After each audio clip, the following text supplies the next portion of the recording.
Fantasy Blind Spot, where we shine the light on what you can't see. He's a cornerstone piece. He's a guy you're going to want on your fantasy team. It's all about them splash plays. Oh my God, did that just happen? I can't believe he made that catch. He's got that big play ability. The football gods made this guy to play football. All right, so he's just an explosive runner. He's one of those guys that when he gets in the open space, he just puts his foot in the ground and he's gone.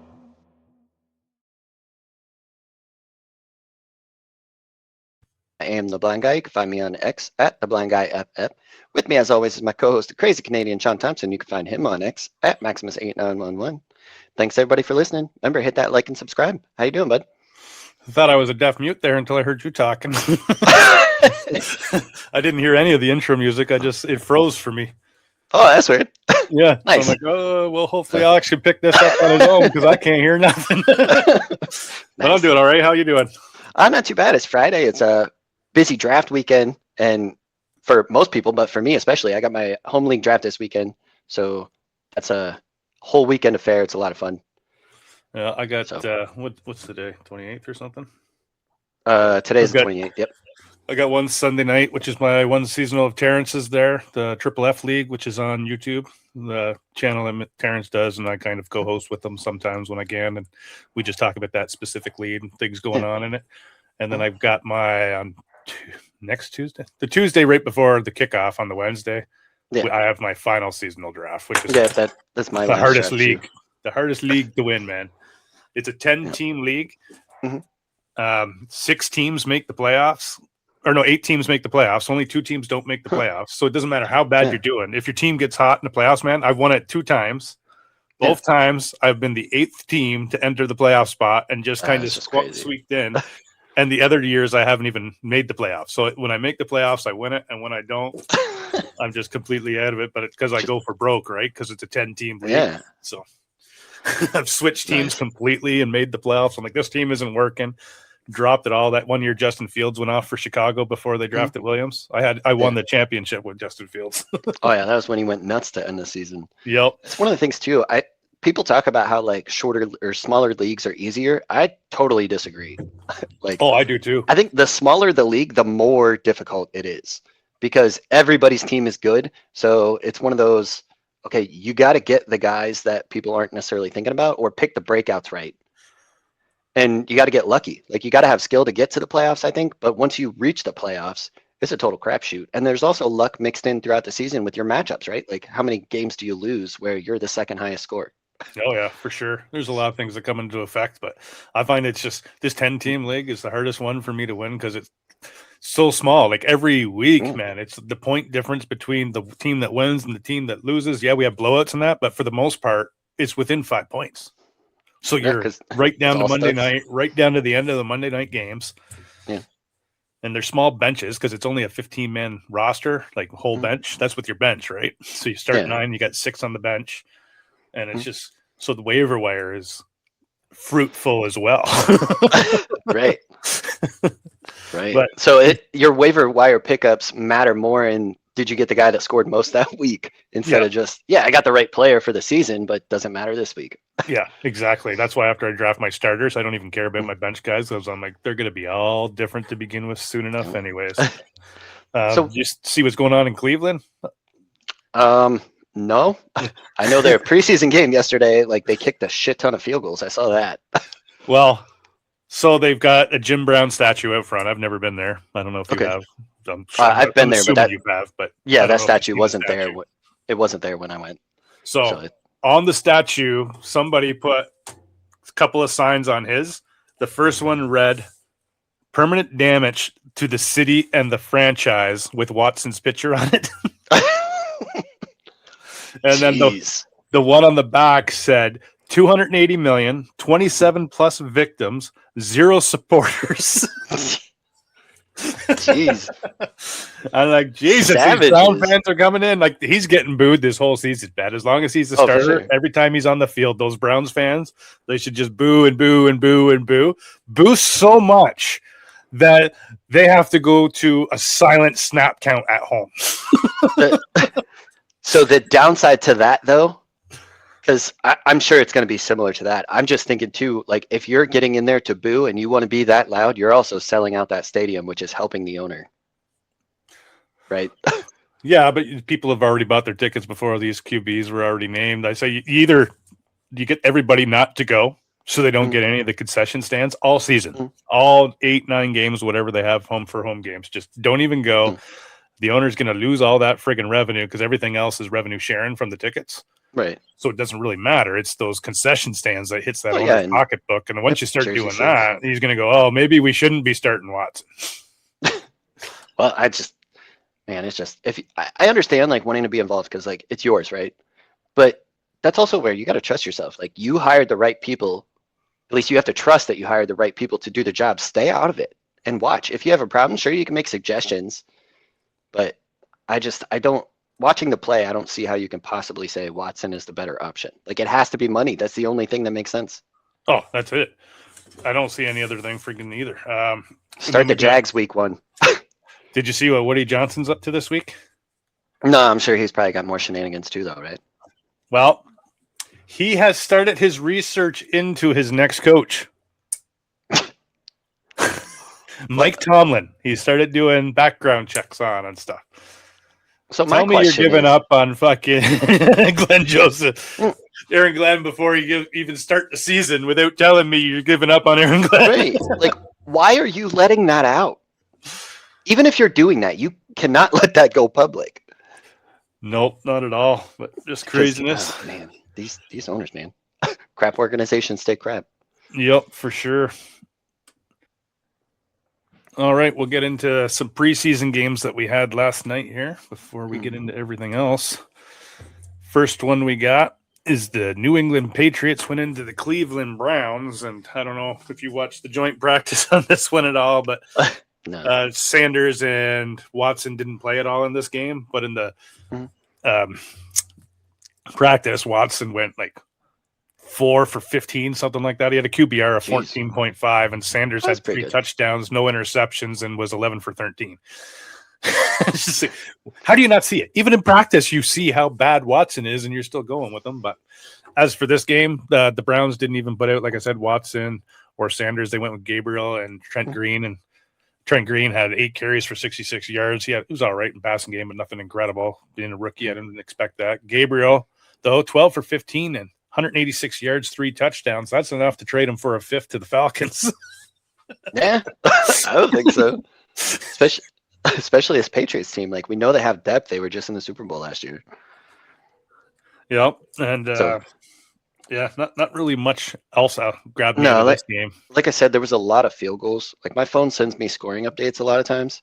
And it was funny scrolling through it. It was field goal, field goal, field goal, field goal, field goal, field goal, field goal. I'm like, geez, are we going to score touchdowns? Well, Gabriel got 3. I think the San Francisco game was all field goals, nothing else. Yeah. I didn't get to see that one either. What happened in that San Fran game? Let's see if I can call up the right. Because that was the Raiders, right? That they played? Yeah, the Raiders. I'm surprised they played them because they've been banned for 5 years from playing each other in the preseason because of all the stabs. But 49ers won 18-12, and every single point in this game was done by a kicker. Adrian Martinez came in. He was, I don't know, I don't even want to say he was all right. He was mediocre at best, I guess, 50% passer rating, but he runs around a lot. Mike Washington Jr. had a fairly decent game. He keeps shining. Looks like he's going to be a nice combination with Gianti for the season. But Jordan Watkins, there's something here, man, because Jordan Watkins, he was the guy for Ole Miss, and then Striblin took his spot with Ole Miss after he left. So there's something here with Ole Miss, and Shanahan must like that system, that it fits him well, because he's always seems to be drafting a wide receiver from there.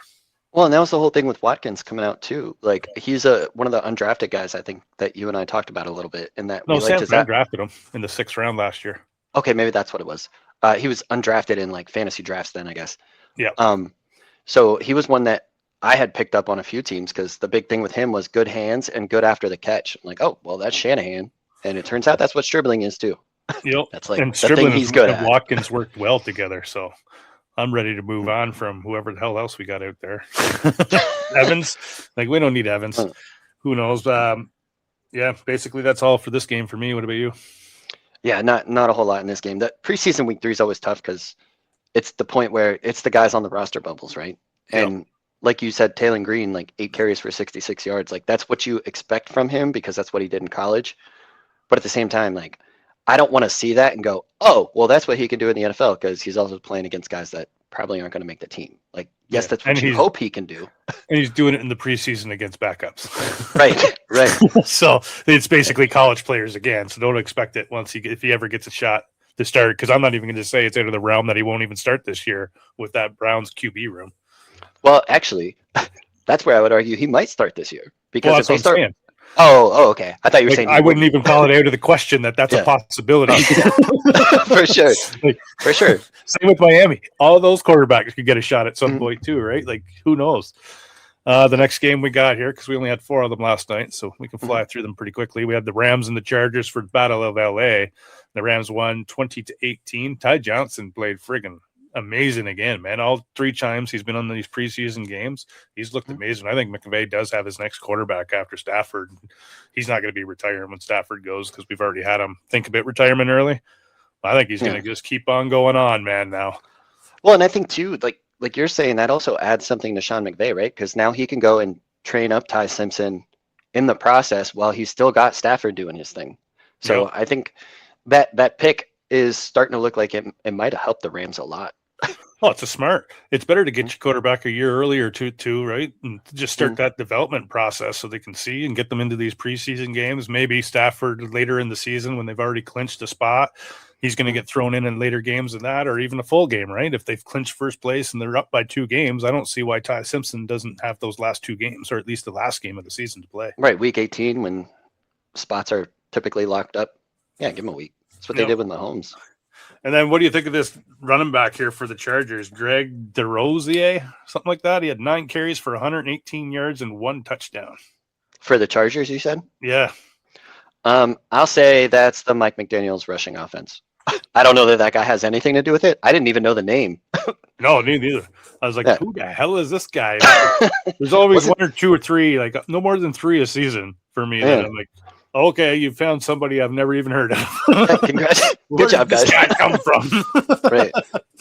And then Quentin Johnson and Justin Herbert hooked up for 1 reception, 65 yards, and a touchdown on Herbert's 3 plays. So that's good to see. It looks like Quentin Johnson will be continuing his ways, which is just proving me wrong. The last game we got is the Steelers versus the Bills, and the Bills won 28-7. Steve Belushi for the Bills played very well. He was the only quarterback they used. And Steve for the Steelers, what's his name? You said Steve Belushi, like the actor. Yeah. Shane Buechele? Okay, that doesn't even look like that, but no, you're fine. It's just funny because I was like, Steve Belushi. I'm sitting there like Buecheie. Huh. Yeah, Buechele. Yeah, it's weird. Yeah, that's a weird one. But he played well. And then on the other side for the Steelers at the quarterback position, they had Alargo in. He threw an interception, and then Will Howard had 2 touchdowns. Yeah, Will Howard. And I think Will Howard is part of the reason why they actually have a question now of, are they going to keep 4 quarterbacks? One of the other things I liked about this game is they seem to be looking at Jeremy Bernard similar to how the Browns are looking at Casey Concepcion, like move him around, get him touches, because they gave him a 13-yard like end around in this game. He made dudes miss and found the end zone. So it was a nice play. Could be a nice little wrinkle to the offense there. Well, and Caden Weegan. Yeah, I got him written down as well. that punt return touchdown, like that's exactly why they drafted him, was that return game. And I think that's one of the things that they were hoping to get with Calvin Austin that they didn't. So man, I'm thinking about picking him up when our leagues that have return yards. Yeah, I was going to ask you in our Expendables league, like I had a claim in on him and I got him, and then all of a sudden I looked and it looked like everything got reversed. So that's something we could touch on offline. But that's because it wasn't supposed to run. Oops. He only does it where there's 2 runs. There's the one run right after the draft where everybody spends a lot, and then there's the run 1 week before the season starts. Yeah, so we're on that one. It's just I guess everybody didn't know that it was going to happen, so redoing it or something. It's just everybody's just like, oh, you can put in for guys. I'm going to put in for guys, and then that's just what happened. But if I'm the Steelers, man, and Mike McCarthy, I'm letting Mason Rudolph go because we know what Mason Rudolph is, right? Completely agree.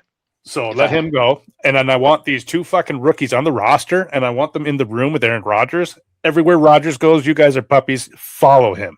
Yes. Learn. One of you two guys is going to come out the Pittsburgh Steelers quarterback of the future.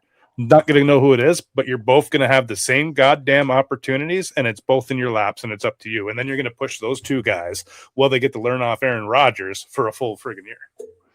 I agree, and part of why I agree with that too, I think that Mike McCarthy, if I had to guess, would say that Mason Rudolph's the veteran, so if Rodgers goes down, he still keeps you competitive.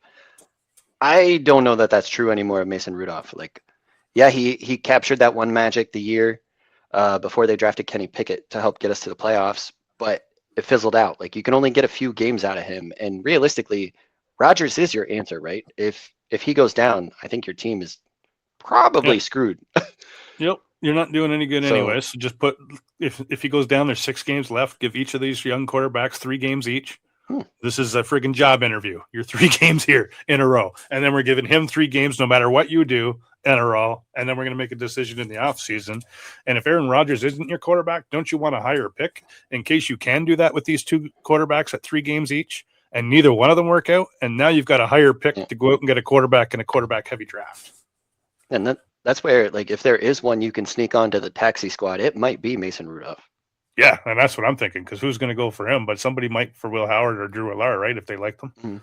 Right. Well, they're still young enough. Like, I don't think you could try to get either of those onto the taxi squad.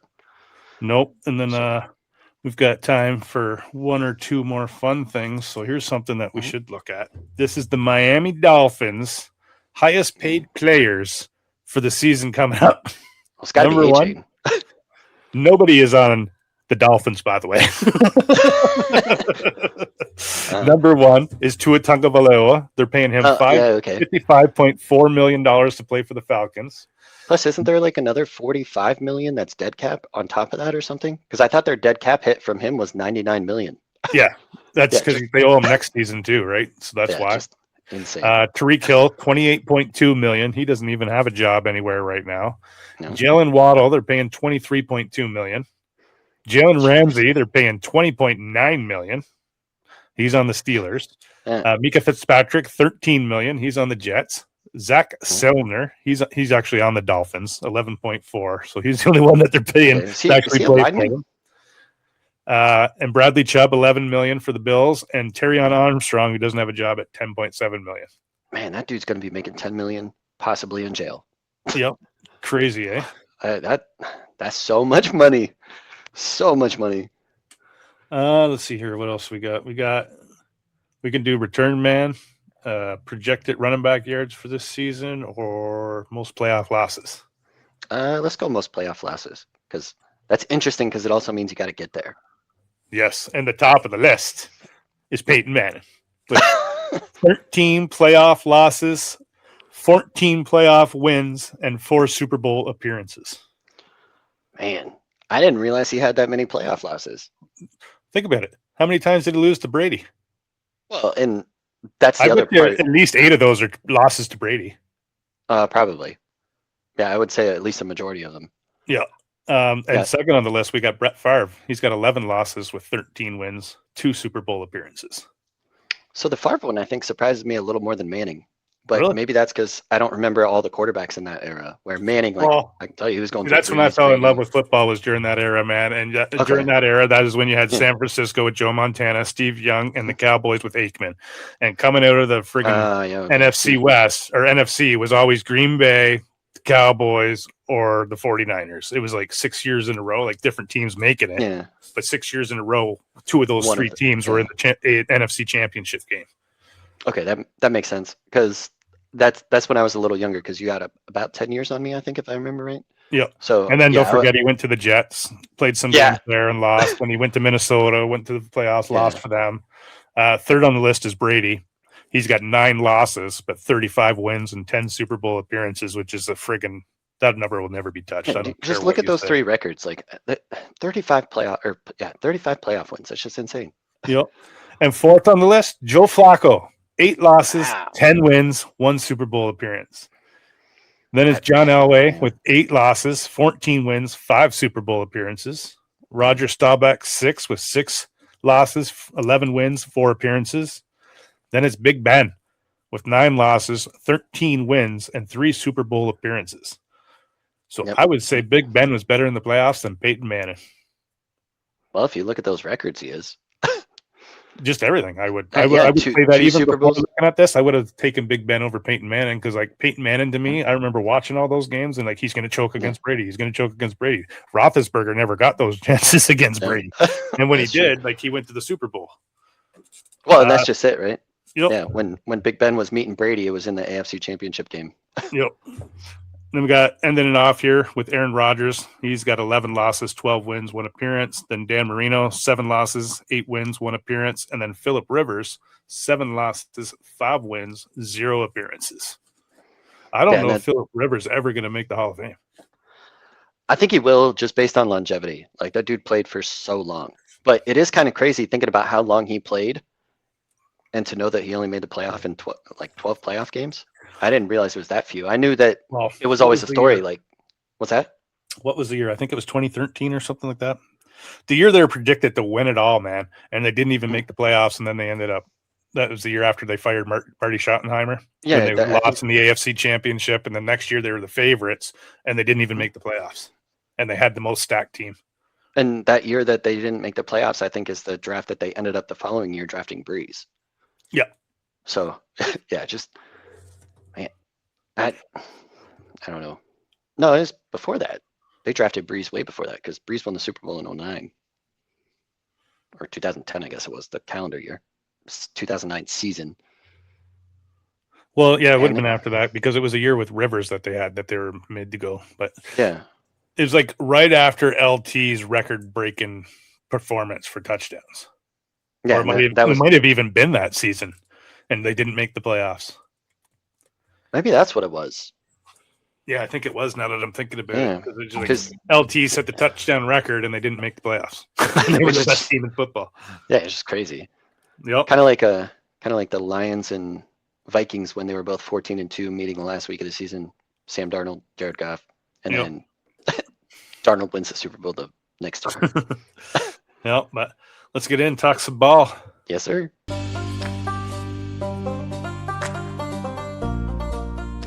Time for the Grape Light, where we discuss what's happening around the league.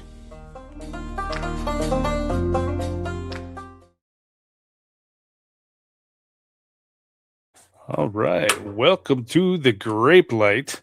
I have not been able to hear the sounds on these music. Did you hear that one too? Yeah, I heard that one too. Yeah, I don't know why mine's doing that. Weird. But anyways, we'll get to the news. So we're going to start it with the NFL has decided to eliminate the Pro Bowl. How do you feel about that, Alex? So realistically, the way the Pro Bowl has gone the last few years, it's probably a good decision. One of the things I found interesting about it, though, is that they expanded the rosters to 88, and they're just going to get 88 different Pro Bowl honors, which kind of contradicts what they were saying, because when they made this announcement, part of it was that we don't feel like we're getting the best talent the honors that they deserve. We want the best talent to get those honors, and so many people were opting out of the game, right? Like Snoop Huntley making the Pro Bowl 2 years ago, Shadur making it last year after 6 games and not really playing all that well. So they said they're still going to make it the same way, where like the plans, I'm adding things, fans, players, and coaches all vote on it. But they expanded it to 88 players. How do you feel about that 88 number? Because to me, that seems a little high. That's way too high. Like, if you're getting rid of it, man, if you're getting rid of it, you have first team All Pro and second team All Pro, one at each all position, like 22 and 22 for 44 guys. Now you're basically going 4 guys deep at each position. That just sounds ridiculous to me. I agree with getting rid of the Pro Bowl. It's a joke of a freaking game anyways, but make it something different. Still have the Pro Bowl, still bring the players, still do that dodgeball thing and the skills competition. You don't have to get rid of the game, obviously. Or maybe go to like a tournament style where you get your 44 players and you have 4 teams of 11 with 7 guys on the field, and you can bring in and out as you want. But then you have 4 quarterbacks.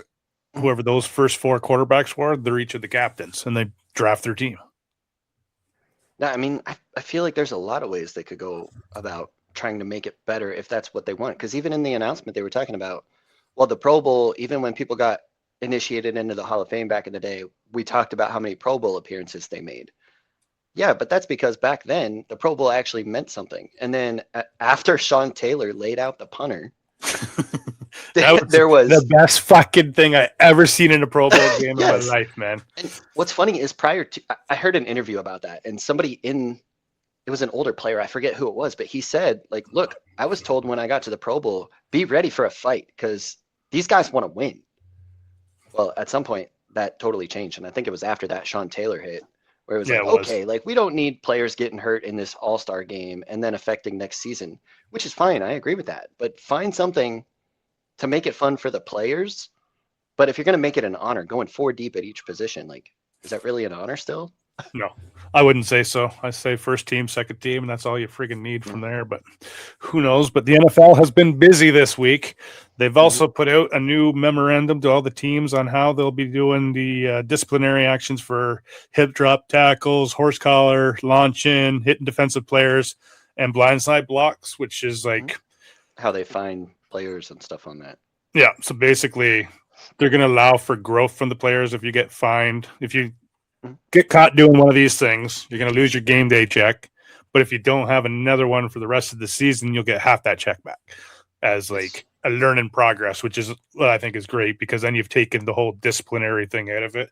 Yeah, it's still kind of there because the paycheck money hits, right? That's what people understand.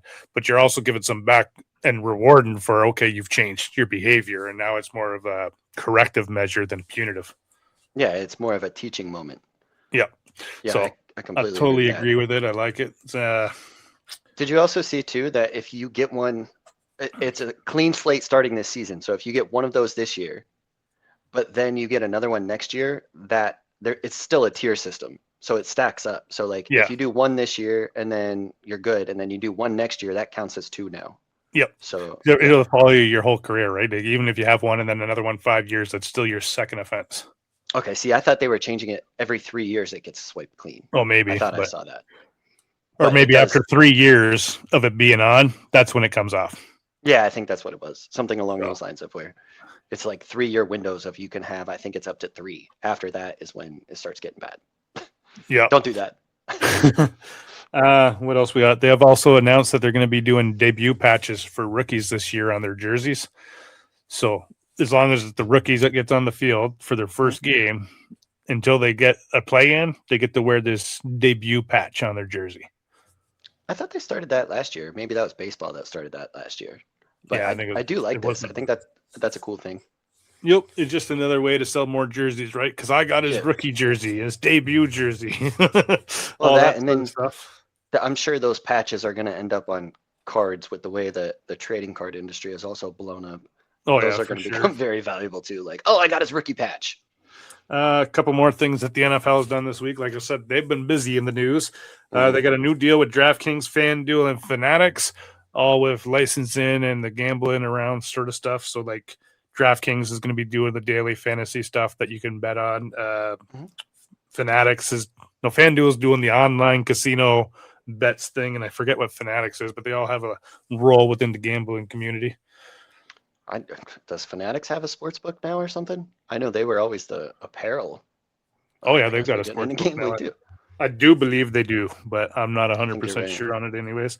And then the last thing the NFL has done this week, they sent a memo to all the NFL teams basically stating that if a player has left the NFL and gone to the NCAA and signed like this guy that's doing from Cleveland to LSU, right? Yeah, once you sign that paper with the college saying you agree to play with them for that season, you cannot transfer back to the NFL. Which makes a ton of sense. And what's interesting about this is you're actually seeing how quickly these leagues can actually make change if they really want to. Because as soon as this happened, you then saw the Big Ten say, absolutely not. If you played at all or signed with a team in the NFL, you cannot come to college. And then the SEC jumped on, and then the Big 12 said the same thing. So no NFL guys or any sports, like professional sport, you cannot come back to college. And now the NFL's like, okay, if If you've played in the NFL, you can't go back to college. Once you do that, you're done. Well, Like, I know you mentioned Big Ten said it and SEC, but we'll jump ahead here in the news cycle.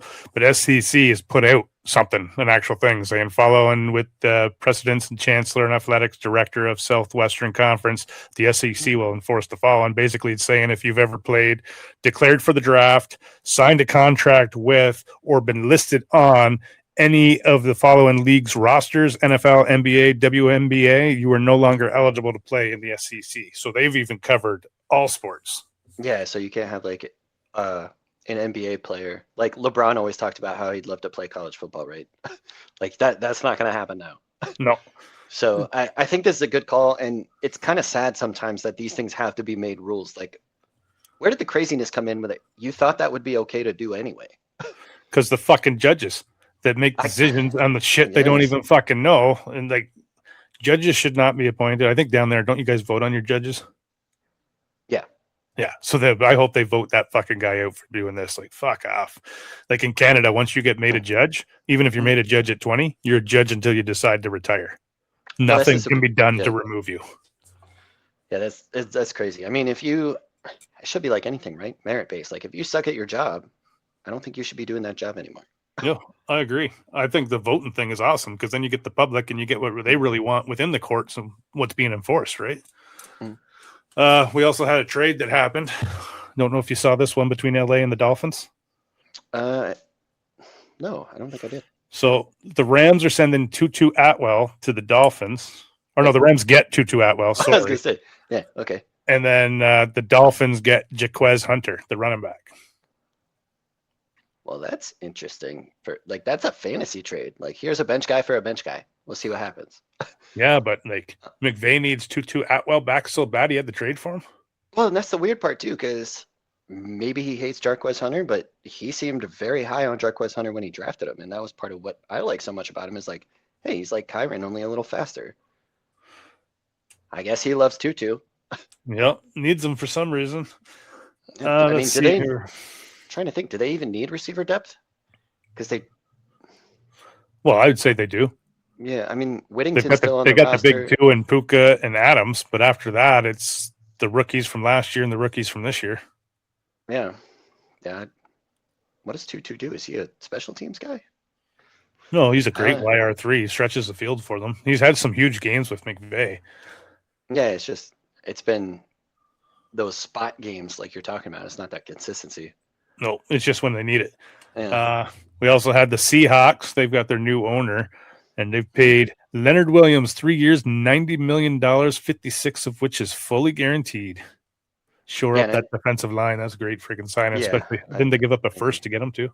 I think so. I think it was close. If not a first, it was a second plus a third or a fourth. I know it wasn't cheap. Nope, definitely need to sign him. That's for sure.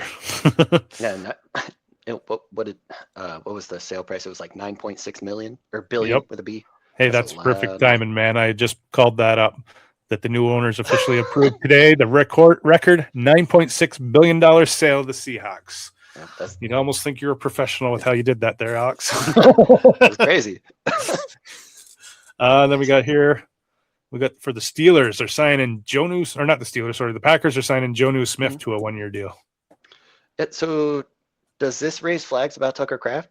Not quite as ready as he and the rest of the team have been talking about? I would say so, because I'd say Jonnu Smith's a better tight end than Tucker Kraft. It's just how fast can he learn that system and that what's his name, LaFleur has. Yeah, I don't know. I wouldn't go that far. I wouldn't say Smith is better than Kraft, but either way, it's got to give you concern and pause about your Tucker Kraft teams. Oh, for sure. Because they also had, what was it, Luke Musgrave? Yep. People loved him. Yeah, he was doing something at one point. Oh, and here's the NFL rumor trade that we already talked about. So this is Jets owner Woody Johnson is doing homework on Mike Tomlin and some NFL general managers believed to be Ravens. Lamar Jackson could seek a trade to play under Tomlin in New York next season, as per Jason L. Canfora. Oh, Jason La Canfora. Okay. So he is typically pretty credible. Like, I'm not saying that I don't believe him, but again, like, I kind of have that question. Why are you letting this get out there? Because you know what this sounds like to me is the Tom Brady, Sean Payton are going to meet up in Miami rumors. Yep. And that didn't go well for Miami. Ask them about it. So the NFL has to step in here, right? Oh, I would say so. This is just craziness now. You shouldn't even be able to talk to a coach if you got a coach on the roster. Yeah. Like, you should have to fire Aaron Glenn before you can do any research whatsoever on your next coach. Yeah, for sure. Because he is a coach under contract. It's not like he's an interim coach that just stepped in because you just fired the guy a couple games ago. Yep. Like this, just, come on. A couple other things here. Indianapolis has activated Alex Pierce, so he started practicing. Well, which is good because you still got 2 weeks this season and he hasn't done anything. Yep. Pittsburgh restructured DK Metcalf's contract, so I don't know what they're planning on doing. I think they just had to restructure because it was getting up to like 40 or 50 million for the season or something crazy. Yeah, but why now? That's normally something you do in the spring, right? When you're looking at signing people. So what are you doing it now for? Are you expecting to sign somebody later on down the road? Like, is Tyreek Hill maybe coming to the Steelers? I hope not, but I think if anything, it's one of those situations where it's like, hey, let's make sure we have some cap space in case one of these teams drops somebody that we want. Yeah, maybe. Could be something. Yeah, and that's all we got for the news. Now you got the grapes, go make the wine. Blind rankings. 5 names, 5 spots. Gotta rank them as they come.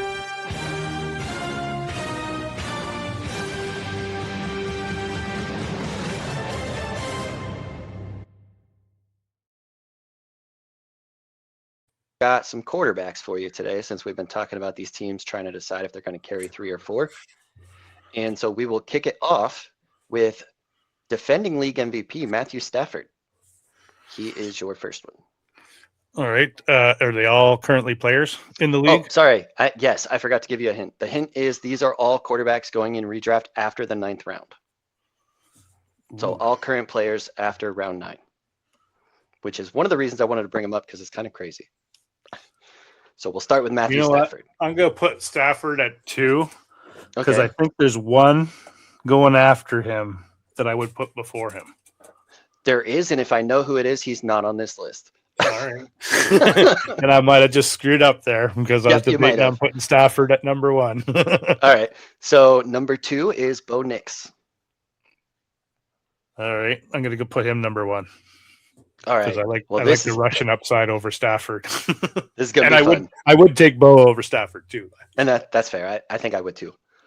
So we're on to the third name, and this is one that a lot of people have as like a sleeper. And get this guy is Jared Goff. Made this one hard today, Alex. I'm going to put him 4. Oh, yeah. All right. So last 2 names, and you've got 1 and 5 left, correct? I got 3 and 5. Oh, 3 and 5. All right. Yep. Well, this is going to be interesting. 1 is Bo Nix. Yep. All right. So here is Patrick Mahomes. I'm going to put him 4. All right. So because here's the thing with that. Yeah. Patrick Mahomes, if he was drafted in the first round by the Jaguars that same year, yeah. You think we know who Patrick Mahomes is right now? No fucking way. Maybe, but probably not. Yeah, no because he would have had Urban Meyer at some point. Yep. Man, talk about a what if. That scenario would be crazy. All right, so last name, and I know it's one you like. It's Jackson Dart. Oh yeah, that's probably how I would have this. That order? Yeah, exactly that order. Because I like Bo the best out of all of them. I like Dart and Stafford, depending on the day. Honestly. Okay. So I could see me putting it that way, but that would be the only ones I'd debate. And I like Goff over Mahomes because I think he's a better quarterback, especially. So for what's crazy is looking at the ADP is Jackson Dart at 104, Nix at 106, and then Purdy sneaks in there. I'm guessing he's the one you were thinking. Nope. Okay. Herbert. So I am surprised. Really? Yeah. I think you'll see when we get to the predictions, Alex. Yeah. And why I'm so high on Herbert. All right. Well, don't want to ruin it, but end of the show, we'll be talking about Justin Herbert. All right. We'll get there. Crazy enough, Jared Goff is going 127. He's the last of this list, and Mahomes is 6 picks before him at 120, 121. Yes, so that is interesting. Kind of crazy, isn't it? Because I know a lot of people are falling off of Mahomes and Lamar right now, but Lamar still stays up there because of his rushing is just so elite, right? Which keeps him up there. And I think part of Mahomes dropping is how high everybody is getting with Kenneth Walker. Yeah. thinking that the Chiefs are just going to go super run heavy. I don't see it, man. I don't know. Andy Reid always talks about wanting to run fucking heavy every offseason, and then he gets in that first game and it's run heavy. He gets in that second game and it's run heavy. He gets into that third game, first half is run heavy. He comes out that third quarter of the third game, that first drive, the first couple plays will be run heavy again, and then he switches to pass and he's just like, can't do it anymore. And then he goes to the passing game again. So Andy Reid I don't know. He's not a guy that I would say is someone that I would expect to have a top 10 running back every year. If he's got it, it's just kind of worked out like Kareem Hunt years, right? Well, yeah, Kareem Hunt or Brian Westbrook. It's always everybody wants to compare those two, and it's like, well, he had Brian Westbrook. Like, yeah, okay, well, Brian Westbrook was also special. That's not to say that Kenneth Walker isn't. Yeah. But to assume that he's going to be that is just, come on, guys. Like, I get it. You're trying to play the win your league pick, but it could also destroy your league. If you get him and all of a sudden he's hurt and you don't have him, you just missed off on a lot of talent. Yeah, just like CEH, everybody jumping at him when the Chiefs drafted him instead of Jonathan Taylor, which was just crazy. But that's blind ranks Alex gave to me. My quarterbacks in the order that I ranked them, not that I received them, was Bo Nix, Matthew Stafford, Jackson Dart, Jared Goff, and Patrick Mahomes. And that's our blind rank. Fantasy Light.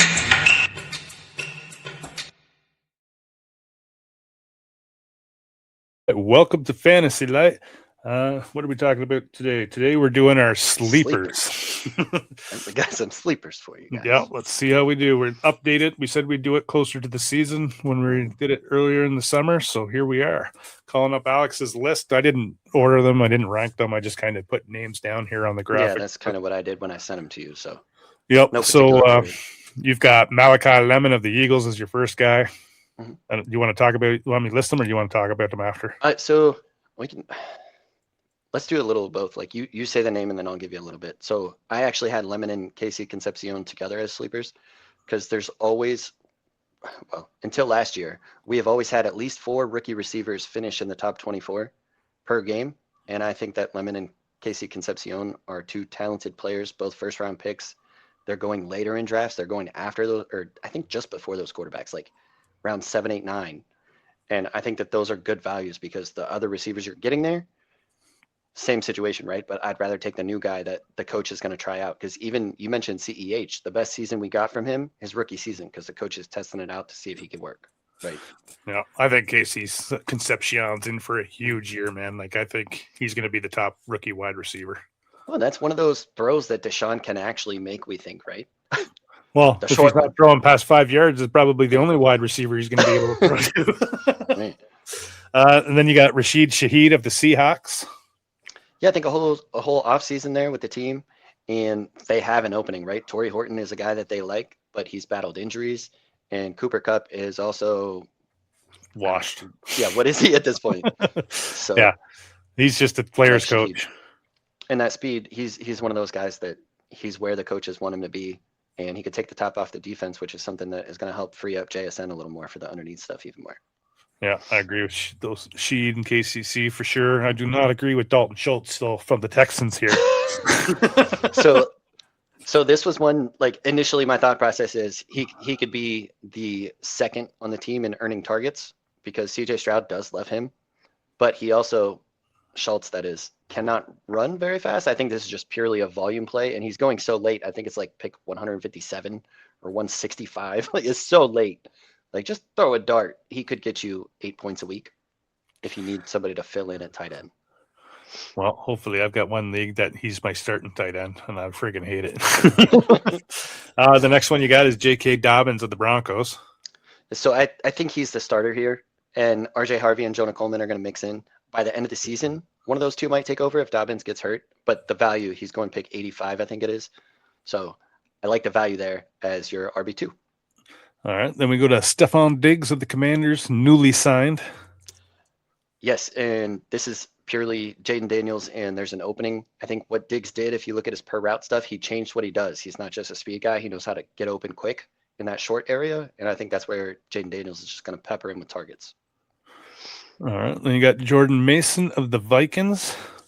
This one is purely speculation on the fact that Kevin O'Connell said that he was going to change his offense to fit the players that he had. This is one I mentioned to you offline, and it said they were going to go outside zone for their run scheme, and that's what Jordan Mason is good at. So I think that very good at.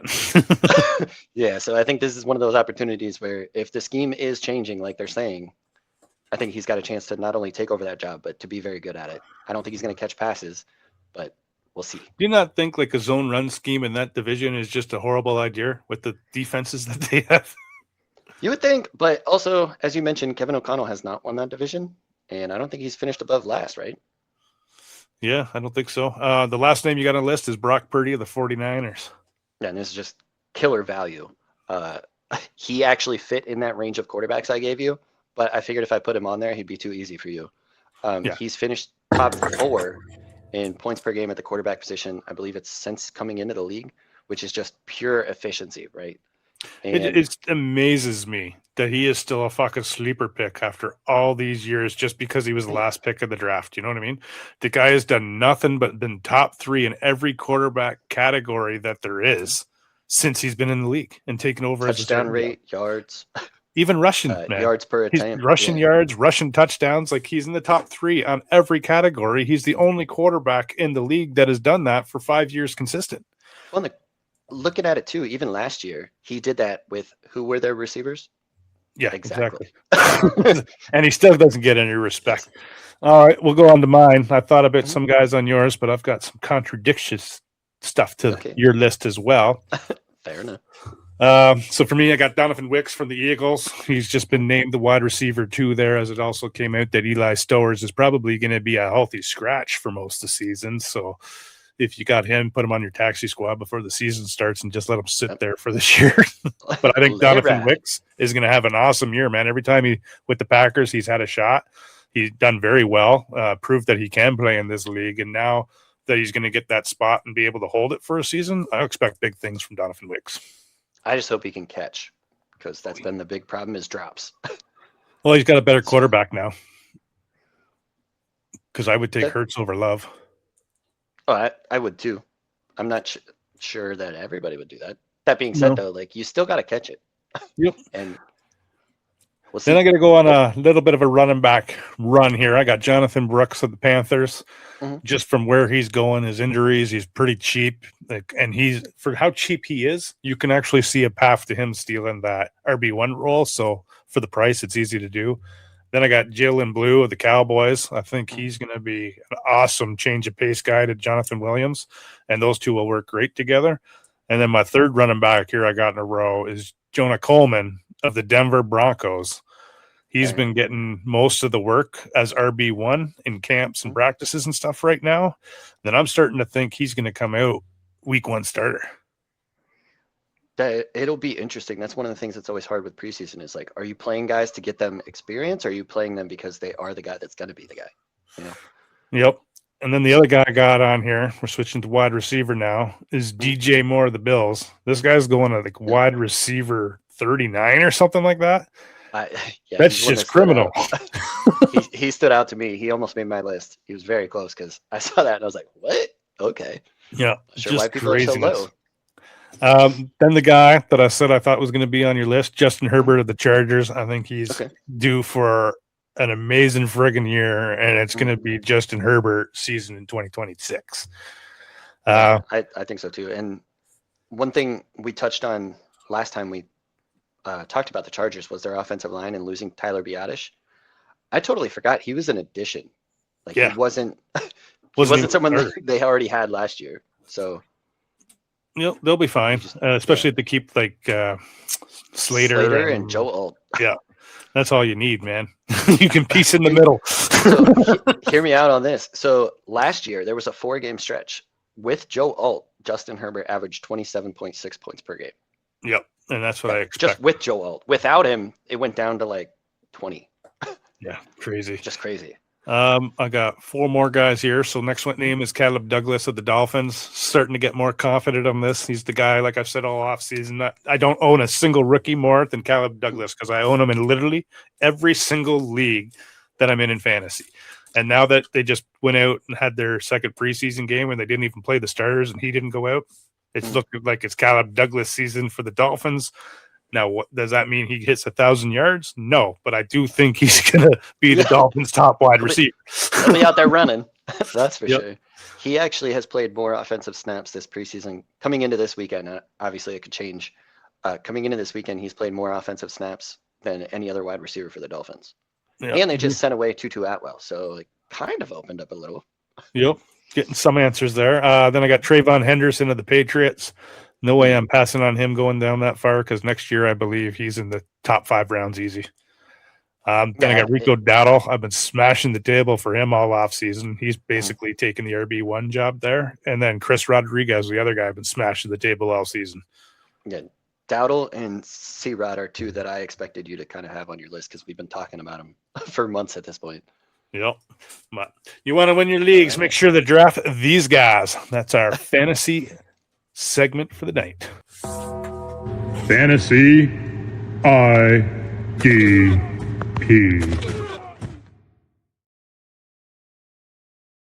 Welcome to Fantasy IDP, and we are going to be sticking with sleepers just on the IDP side of things. So we'll call up Alex's list here. Obviously, we don't put as much names into this. We don't know how much interest there is in IDP out there, but we both love IDP. So Alex got 8 names. So his first 4, he's got Raymond from Minnesota, McNeil Warren from the Browns, Jalen Phillips from the Panthers, and Dylan Thiemann from the Bears. Yeah, so one thing you'll notice with my list is I have a few rookies on there. So Thiemann, the other thing with him for the Bears is that their secondary is looking a little banged up already. So he's going to be out there a ton. I'm not sure their defense is going to be as good, and we know that offense is going to be efficient. So I also loved him coming out with the smarts and what he's going to bring to that team. I think he's going to ultimately, by the end of the season, be the one running that defense. Oh, I think so too. Yeah, I think that's always a good thing there. Jalen Phillips in Carolina, it's opportunity, right? He started to show a little bit in Miami, enough so that they were like, okay, we don't have time for you, so we're going to send you elsewhere. Carolina's giving him the time and the energy, and I think that it helps him having a guy like Derek Brown in the middle. I think it helps coming out of Fangio's defense too, where you're a rotational piece and just getting that kind of knowledge, because I think Fangio's the best defensive line in all of football. Like, I don't think anybody's for better. Sure. That's why I don't think it necessarily worked for him as a head coach, because he's so freaking smart on the defense. Like, let that dude have the defense and let other people run the other stuff. All right. So anybody you want to say anything about Raymond or McNeil? Raymond. Which Raymond? Defensive tackle, Minnesota Vikings. Oh yeah, Julian Redmond. Redmond. Defensive tackle. He came in at the end of the season for the last 6 games, and he was the best defensive lineman in fantasy IDP. And I think that continues, and it helps that he's got other guys on the defensive line that need to get attention. And he's also a guy that's going to get you tackles. He's going to get you sacks. He's going to get you tackles for a loss. He's kind of that do-it-all defensive lineman. So I like what he brought, and I think that continues this year. And who was my last one again? McNeil Warren. Emmanuel McNeil Warren. Yep, similar to Dylan Thiemann. This guy's a turnover machine. He forced a ton of fumbles in college and also got the interceptions. And again, like Thiemann, I think he's going to be on the field a ton, especially with the Browns naming Watson as the starter. He's one that became a sleeper for me because of know how many 3-and-outs the Browns are going to have. Right. Like, this team might be gassed by week 6 because he's just on the field so much. Yep. And then your last 4, you got Abdul Carter of the Giants, Caleb Downs of the Cowboys. Is it Derek Thomas of the Seahawks? Drake Thomas. Linebacker. And Nolan Smith of the Raiders. Yep. So Nolan Smith is one that I think that he is going to come around after the way he finished with the playoffs last season. And then Caleb Downs, again, see what I said about the safety position with the other 2, except Caleb Downs is playing in a defense that really needs him to be a big piece. And the smarts that he brings, he's one of those players. He's off the bat going to be a stud. And then I'm trying to think of who else. Drake Thomas, he also finished really strong last season. And I think that with Ernest Jones there, the 2 of them are just going to be freaks in the middle of that defense for Seattle. And they're going to have another good defense, especially with Mike McDonald there as their coach. All righty. Well, we'll swap over to my list. Yeah. So I've got 10 names on mine. I've got Sonny Styles of Washington. Mm-hmm. So you going to be Ricky heavy too? No. Okay. I got 2. 3, 4, 4, yeah, maybe 4 rookies. Then I got Nick Emanuari for the Seahawks with Bud Clark going down. He's going to get a lot more work and have to be more of the stay-at-home guy back there. So I expect some more interceptions off him, especially in the first few months. Next, I got a linebacker, Barrett Carter for the Cincinnati Bengals. He took over this job last year, which got, what was his name? Logan Wilson traded and dropped. So I like him a lot in that middle linebacker position. Sticking with that, Cody Simpson, the rookie from last year for the Cardinals, he had a pretty good season at the end of last year as well. So I expect that to continue on. Brian Young of the Rams, I've got him on here. He's talking all offseason that he's not going to throw this opportunity away like he did with Aaron Donald. He's going to be a sponge, learn everything he can, knows that he didn't take advantage of Donald being there. So I expect him to go up a couple levels. And a guy that nobody seems to be freaking talking about in Trey Hendrickson of the Ravens. The guy's finally gone to a team where he's going to get some help, and you cannot double team him every play. I'm excited to see this man play football. I like it. Carter and trying to think of the other linebacker. Simon, that's it. Those two that you mentioned were also guys that almost made my list. Like, realistically, if I was going to have 10, they both would have been on there. I just didn't know how deep we were going. And I've got Caleb Downs, Jalen Phillips on my list as well. And then I've got David Bailey of the Jets and Reuben Bain Jr. of the Bucks. And Bain Jr. probably should have made my list because he is just tearing it up, having a great training camp. Yeah. His T-Rex arms aren't holding him back anymore. Right? Everybody want to talk about his arms. Do his arms matter when he's destroying those tackles? What a friggin' great pick the Bucks got there. But dude, that's our fantasy late round sleepers to help you guys win your league. So hopefully you listen and hopefully you can win your league. Prediction time. What do we see? How do we see it? Do we see the future or do we not?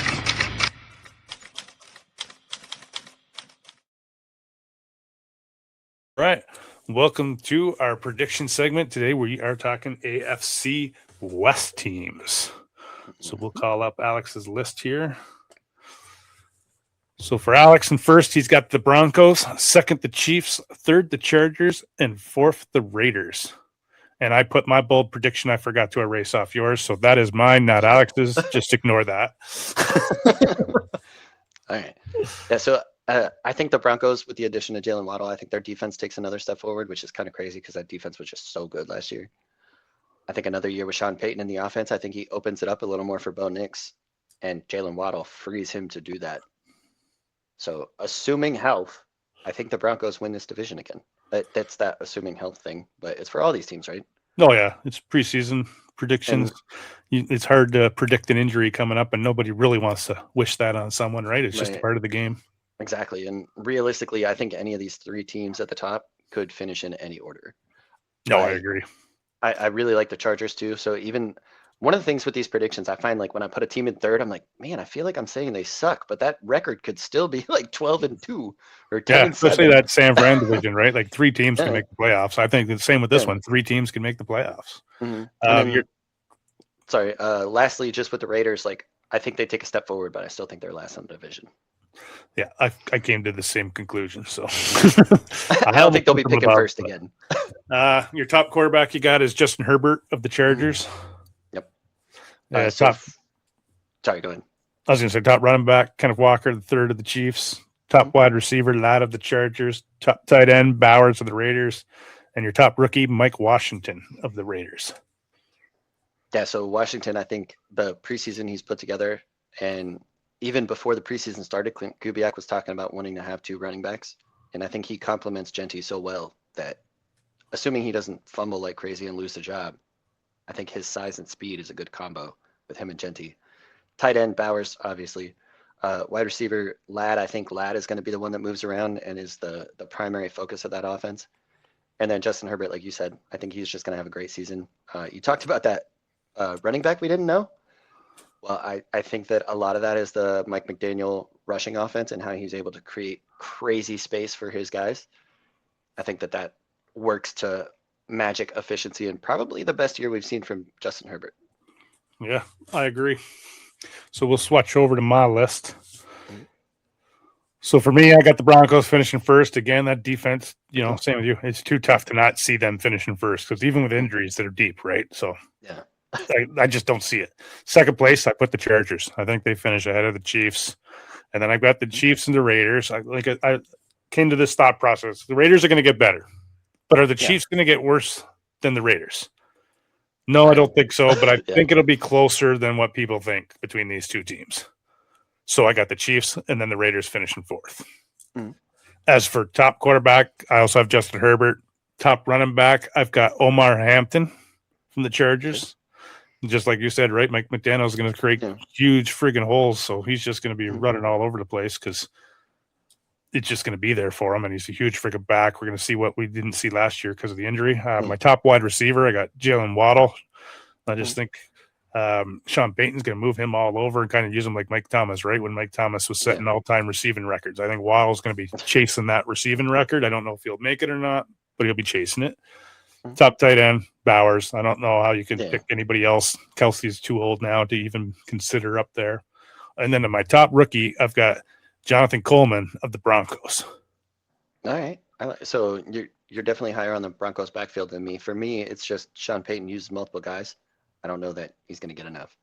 But again, when you're talking about rookies, I could see him easily being the best rookie in this division. Oh, yeah. And then you ready for my bold prediction? Yeah, let's hear it. All right. Justin Herbert wins the big trio, MVP, the Super Bowl, and Super Bowl MVP. Oh, man. Real high on them Chargers. Yep. Jim Harbaugh is going to do it. This is the best year. Year 3 for Harbaugh is always the best year for him. And then he starts going downhill after this year. Well, so he's got to do it this year, and he's going to do it with Herbert. Well, and he added McDaniel. Like, you can't. I know you don't like him as a head coach, but man, that as a friggin' run designer, he's great. Yeah. Exactly. Like, he's a great friggin' offensive coordinator because you can be that fun, goofy friggin' guy with the players, right? I don't think you could be that guy as a head coach and expect to keep the respect and command of all these men. Yeah, it's kind of that hard line to walk, right? Like, you want them to have fun, but you also gotta you can't go too far in the fun because then the discipline part is harder to get to. Yeah, and that's where I think his problems are. But that's our predictions, and that's what we got for this episode. Hope you guys enjoyed it, and hope you win some championships with the seasons coming up. Good luck this weekend. Have a good one.